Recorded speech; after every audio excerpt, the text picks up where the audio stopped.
What is going on, everybody? I am the FD Guru, bringing to you guys an NFL Week 10 main slate video. I'm going to talk about some value plays at each position using FanDuel salaries, and as I always do, I will be supplying you guys with a free Guru credit code for this week on my website after the first couple of my plays. Just give this video a like, subscribe, and put my alerts on so you don't miss any future videos. We have 11 games on this main slate, 7 in the early window, 3 in the afternoon window, and then as FanDuel has done all year, that Sunday night football game on the main slate.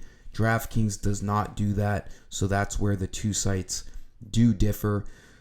We have a handful of guys who are questionable, as we always see throughout the week, because they're limited in practice.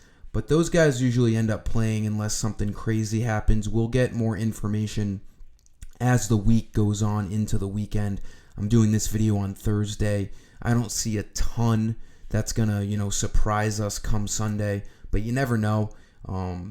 Talk about some spots we should look at. There are a couple of spots where injuries could matter. Christian McCaffrey looks like he might be making his comeback to the season in this week. Probably limited against the Buccaneers. But at quarterback, I don't see a ton of cheaper value. We do see Mahomes sub 8K, which is very rare, against the Broncos, 7,900. If that game stays a little bit competitive and he needs to throw the ball, he looks like a great play. The only thing is the game script is against us in this game. The Chiefs are 7.5-point favorites, so he might not have to throw as much. I don't love a ton of cheaper quarterbacks this week. I do think spending up is a good idea, and I like Josh Allen a lot at 9,200 on the road against the Colts. I don't think this will be a blowout by any means. I think the Colts are going to give them a run for their money at home. It's a 4-point spread in the favor of the Bills. Josh Allen is projected for the third most passing yards on this slate at 240, just behind Kirk Cousins and Baker Mayfield. We obviously know he can run the ball too and score touchdowns himself. That's what gives him such a high ceiling. He's looked great over the last month. 2+ passing touchdowns in the last 4 games with 2 rushing touchdowns in there. Over 20 fantasy points in his last 4 games. So he looks like the same old Josh Allen that he's been for most of his career. I like spending up at 9,200 for him. We can get cheaper elsewhere. For running back, I've been picking him every week, and he's been, not disappointing for the most part, and he's still around the same price he's been for the last month. With Gus Edwards out, I like going to the Chargers, back to J.K. Dobbins. He found the end zone twice last week against the Browns. His rushing yards, not, great, but not terrible. Nothing like what we saw in the first 2 weeks of the season, but we know what he's capable of. Started the year off really strong with over 100 rushing yards. He's projected as a top value running back. He really, in my opinion, should be 8K or maybe a little bit more. 7,300 looks like a really good price on him. Also, the game script really favors us here against the Titans. The Chargers are minus 7-point favorites at home. It's a 39 over-under, so it's a lower over-under, but I don't mind that. I care more about the spread. If the Chargers are going to be up in this game, we could see J.K. Dobbins get his usual 14 to 20 carries. He had 25 carries against the Broncos when they were leading that whole game. So we know the Chargers, if they're up and they want to establish the running game, we know they're not afraid to run J.K. Dobbins for up to 25 rush attempts. Obviously, he's a main piece in the red zone. He has 4 touchdowns in his last 4 games. Can get a little bit involved in the passing game, but that's not really why we're picking him. We're picking him because of the game script and because he's been pretty good all year long, and the price is right on J.K. Dobbins. For my website, go to fd-guru.com. This is where you can get all of my content. Tons of NFL lineups on Sunday, NBA lineups. This Guru credit code will get you 20 credits that go into your account. Go to the shop page. Make sure you're signed into an account. If you don't have one, you can register an email. It's free to do. And on the shop page is where you buy all your usual credits. These credits buy you all of my content on the website. Go to this coupon bar here on the shop page and type in Week 10 NFL 24 for the year. All capital letters, Week 10 NFL 24, and hit apply coupon, and it will say coupon successfully applied, and you will get Guru credits uploaded into your balance. Again, just give this video a like and subscribe to the channel.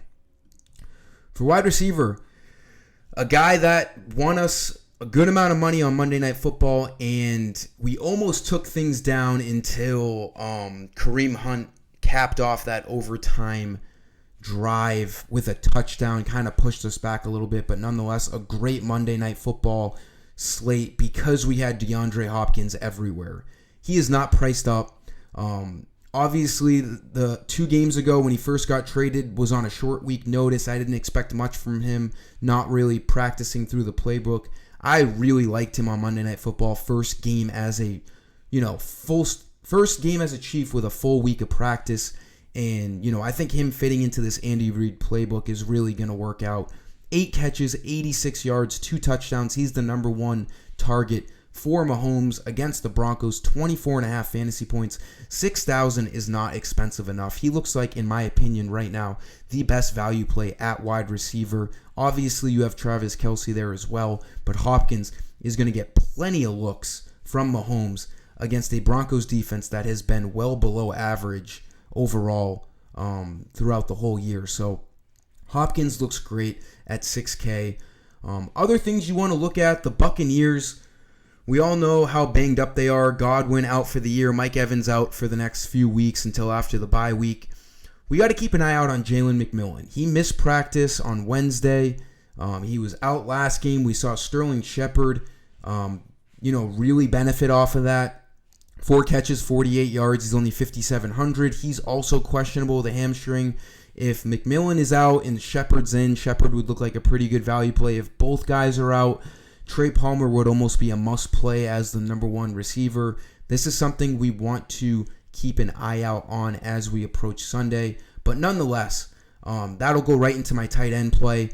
Whether McMillan's playing, Sterling Shepard's playing, I don't really care. I'm going to Cade Otton at 6,400. He's arguably been the best tight end in the NFL since Godwin and Mike Evans have gone down. Baker Mayfield loves him. He's gotten double-digit targets in the last 3 games, 8, 9, and 8 catches, 3 total touchdowns. They did boost his price up. He was, low to mid 5,000 salary for these last few weeks, up to 6,400. I don't think it's high enough. He should really be 7K or more because, like I said, he's been the best tight end arguably in the NFL for fantasy since Godwin and Mike Evans have gone down.